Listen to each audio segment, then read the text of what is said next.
প্ৰীতি নৱম শ্ৰেণীৰ ছাত্ৰী প্ৰতিদিনে স্কুলত যোৱাৰ সময়ত এটা ল'ৰাই তাইৰ ফালে চাই থাকে আৰু তাইক লক্ষ্য কৰে। ল'ৰাটোৰ নাম হৈছে সাগৰ। সাগৰ প্ৰায় 1 বছৰ ধৰি প্ৰীতিক ভাল পাই আহিছে, কিন্তু এদিনো ক'ব পৰা নাই।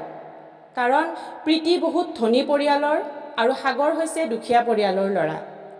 এদিন সাগৰে সাহস কৰি প্ৰীতিক ক'লে, প্ৰীতি, মই তোমাক ভাল পাওঁ। জানো তুমি যে মোক ভাল পাবলৈ নোৱাৰা, কাৰণ মই দুখীয়া। কথাখিনি কৈ সাগৰ গুচি গ'ল। এইমতে 1 বছৰ পাৰ হ'ল। এতিয়া 10ম শ্ৰেণীত প্ৰীতি। তাই লক্ষ্য কৰে আজিও সাগৰে তাইৰ কাৰণে ৰাস্তাত অপেক্ষা কৰে। প্ৰীতিয়ে লাহে লাহে সাগৰৰ প্ৰেমত পৰি যায়।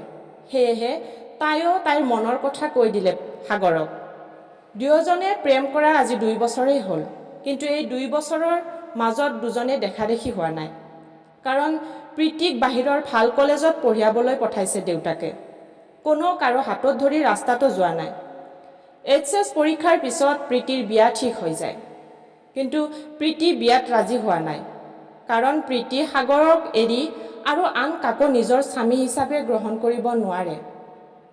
তাই সাগৰক ফোন লগালে। হেল্ল' সাগৰ, কোৱা। তুমি আজি ৰাতি মোক পলুৱাই নিব পাৰিবা? প্ৰীতিয়ে ক'লে। সাগৰে তেতিয়া ক'লে, কিয়, হঠাৎ কি হ'ল? প্ৰীতিয়ে ক'লে যে মোৰ বিয়া ঠিক হৈ গৈছে। এইবুলি কৈ তাই কান্দি দিলে। কান্দি কান্দি সাগৰে প্ৰীতিক ক'লে, ঠিকে আছে, তোমাক মই লৈ যাম।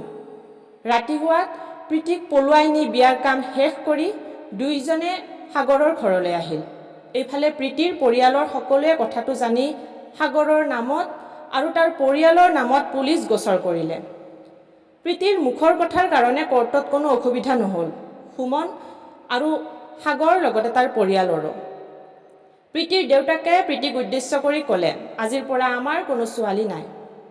প্ৰীতিৰ নামত বেংকত 2 লাখ টকা জমা আছিল, সেইবোৰ দেউতাকৰ নামত কৰি দিলে। সাগৰে প্ৰীতিক ক'লে যে প্ৰীতিৰ দেউতাকৰ টকাৰ প্ৰতি তাৰ কোনো লোভ নাই। সংসাৰ 7 মাহ চলিল আৰু তেতিয়া প্ৰীতি 3 মাহৰ গৰ্ভৱতী। এদিন হঠাতে তাইৰ দদায়েকে আহি ক'লে যে সাগৰ, প্ৰীতিৰ মা খুব অসুস্থ, গতিকে প্ৰীতিক এবাৰ চাবলৈ বিচাৰিছে। আমি 2 দিনৰ পাছত আকৌ থৈ যাম। প্ৰীতিয়ে ক'লে, মই সাগৰক এৰি যাব নোৱাৰিম। সাগৰে ক'লে, যোৱা, 2 দিন পিছততো গুচি আহিবাই। অনেক বুজাই তাইক দেউতাকৰ ঘৰত যোৱাত ৰাজি কৰিলে সাগৰে। প্ৰীতি অনেক ক্ষণ ধৰি সাগৰক সাবতি ধৰিলে। তাৰপিছত প্ৰীতি দেউতাকৰ ঘৰত আহি যি কল্পনা কৰিব পৰা নাযায়, সেইটো তাই দেখিবলৈ পালে।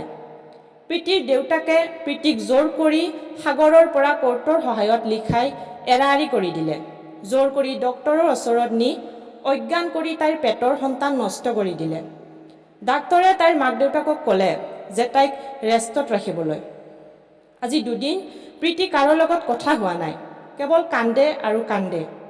প্ৰীতিৰ ককায়েক আৰু দেউতাকে ঘৰত নাই আৰু মাকেও ওচৰৰ মানুহ এঘৰৰ তাত যোৱাত তাই নিজৰ ৰুমৰ দৰ্জা বন্ধ কৰি হাত কাটি ৰক্ত হৈ তাত লিখাই আছে যে এই পৃথিৱীত মোৰ আপোন বুলিবলৈ এজনেই আছে, সেইজন হৈছে মোৰ স্বামী সাগৰ। আৰু মা, তুমি এজনী মা হৈ মোৰ স্বামীৰ ঘৰৰ পৰা মোক লৈ আহিলা কিয়? তুমি এজনী মা হৈ মোক মাক হোৱাৰ পৰা বঞ্চিত কিয় কৰিলা? এইখিনি লিখি প্ৰীতিয়ে আত্মহত্যা কৰিলে।